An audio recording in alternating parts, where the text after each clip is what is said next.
नमस्कार Odia study link channel को आपण मानक स्वागत। आज आम ओडिया सेट 4 15 क्वेश्चन आलोचना करने जाऊे।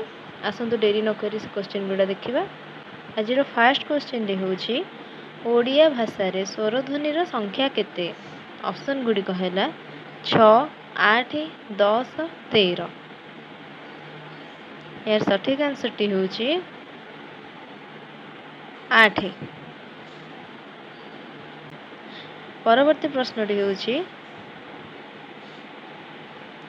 समीप्य अर्थ रे व्यवहृत नि उपसर्ग संयुक्त एक शब्द बाछ। यार ऑप्शन गुड़िक हूँ निदान, निमग्न, निक्षेप ना निकट। यार सठिक आंसर टी है निकट। परवर्ती प्रश्नटी देखिबा।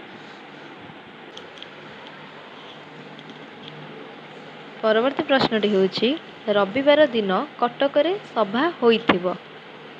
देखंतु एटा होइथिबा भली आपन लागुथियो किंतु ये नुह, ये होछि होइथिबो। तो ऑप्शन गुडी को देखिबा। ऑप्शन गुडी कहला संभाव्य भूत, नित्य प्रवृत्त भूत, आनुमानिक भूत ना प्राग भूत। यार सठिक आंसर टी हेबो आनुमानिक भूत। कहीं ना रविवार दिन कटक रे सभा होइथिबो, होइथिबा कथा से भाबुचंदी, तेणु आनुमानिक भूत एठारे हेबो। परवर्ती प्रश्नटी देखिबा। अतिवृष्टि शब्दर विपरीतार्थ बोधक शब्द बाछ। ऑप्शन गुडी कहला नवृष्टि, अनावृष्टि, सुवृष्टि, कुवृष्टि। यार सठिक आंसर टी होछि अनावृष्टि। अतिवृष्टिर विपरीत बोधक शब्द होछि अनावृष्टि। परवर्ती प्रश्नटी होछि अध्याय शब्दटी किपरि गठित होइछि। आसंत ऑप्शन गुडी को देखिबा। ऑप्शन हैला अयुक्त ध्याय, अधियुक्त आय, अधियुक्त इ युक्त अ ना अर्धयुक्त आय। देखंतु आपन मु एठी कहि दोछि एठी जो अधि परे माइनस आपन देखुचंदी एटा माइनस नुह प्लस हबो। तार सठिक आंसर टी देखिबा। यार सठिक आंसर टी हेबो अधियुक्त इ युक्त अ। परवर्ती प्रश्नटी देखिबा। ओडिया व्यंजन ध्वनि मानक मध्य केउ ध्वनिटी लोड़ित ध्वनि भावे परिचित। ऑप्शन गुडी कहला ह, ड, ढ, र। यार सठिक आंसर टी होछि र। आपण माने समस्त जानथिबे र को लोड़ित ध्वनि बोली कहै छै। आसंतु परवर्ती प्रश्नटी देखिबा। मा धातु व्यवहार करा जायथिबा उपसर्ग युक्त शब्दटी को बाछ। यार ऑप्शन गुडी कहला प्रभाव, प्रतिमा, प्रहार, प्रदान। आपण माने एठी पूरा क्लियरली जानि परथिबे कि मा धातु व्यवहार करा जायथिया गोटी ही एठी शब्द अछि, सेटा होछि प्रतिमा। प्रतिमा हे जिवे यार सठिक आंसर। परवर्ती प्रश्नटी देखिबा। स्वार्थपर अर्थ व्यक्त करुथिबा रूढ़ीटी को चिन्हाओ।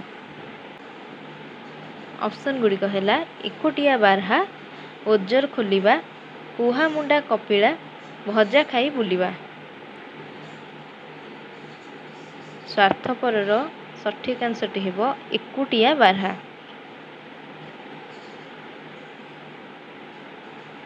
अर्धचंद्र रूढ़ीर अर्थ निरूपण कर। ऑप्शन गुडी कहला फालिकिया चंद्र, अधा चंद्र, असंभव कथा, गला धक्का। यार सठिक आंसर टी होछि गला धक्का।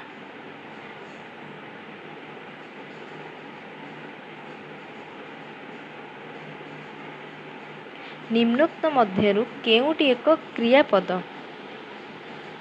ऑप्शन गुडी कहला खाउची, भूंज, खाद्य, भोक। आपण माने देखि परिबे जे एठी जेहेतु क्रियापद देइची तेणु एई तीनोटी केबे भी हबनी। खाउची होची क्रियापद रे जीव, तेणु खाउची सठिक आंसर हबो।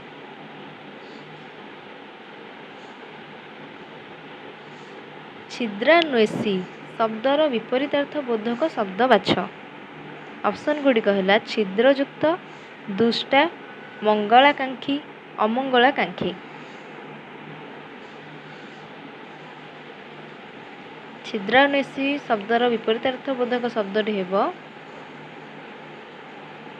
ମଙ୍ଗଳାକାଂକ୍ଷୀ, ମାନେ ଯେଉଁମାନେ ମଙ୍ଗଳ କାମନା କରନ୍ତି। ପାଠକ ଶବ୍ଦଟି କୃଦନ୍ତରେ କେଉଁ କାରକ ବାଚ୍ୟ ଅନ୍ତର୍ଗତ? ଅପସନ୍ ଗୁଡ଼ିକ ହେଲା କର୍ତ୍ତା କାରକ, ନିମିତ୍ତ କାରକ, କରଣ କାରକ ନା କର୍ମ କାରକ।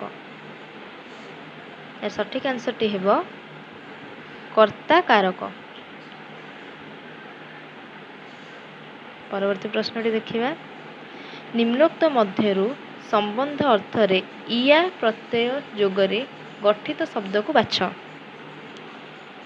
ମାନେ ସମ୍ବନ୍ଧ ଅର୍ଥରେ ଯେଉଁଠାରେ ଇଆ ପ୍ରତ୍ୟୟ ଯୋଗ ହୋଇଥିବ। ଦେଖନ୍ତୁ ଅପସନ୍ ଗୁଡ଼ିକ ହଳିଆ, ମୂଲିଆ, ଚାକିରିଆ, ବର୍ଷିକିଆ। ସମ୍ବନ୍ଧ ଅର୍ଥରେ ଇଆ ପ୍ରତ୍ୟୟ ଯୋଡ଼ି ଯୋଗ ହୋଇଛି, ସଠିକ୍ ଆନ୍ସରଟି ହେବ ବର୍ଷିକିଆ। ପରବର୍ତ୍ତୀ ପ୍ରଶ୍ନଟି ହେଉଛି ହରି ପଡ଼ିଆରେ ଖେଳୁଛି, ଏଠାରେ କ୍ରିୟାଟି କେଉଁ କାଳକୁ ସୂଚିତ କରୁଛି? ଅପସନ୍ ଗୁଡ଼ିକ ହେଲା ନିତ୍ୟ ପ୍ରବୃତ୍ତ ବର୍ତ୍ତମାନ, ସମ୍ପନ୍ନ ବର୍ତ୍ତମାନ, ଅସମ୍ପନ୍ନ ବର୍ତ୍ତମାନ ନା ଅସମ୍ପନ୍ନ ଅତୀତ।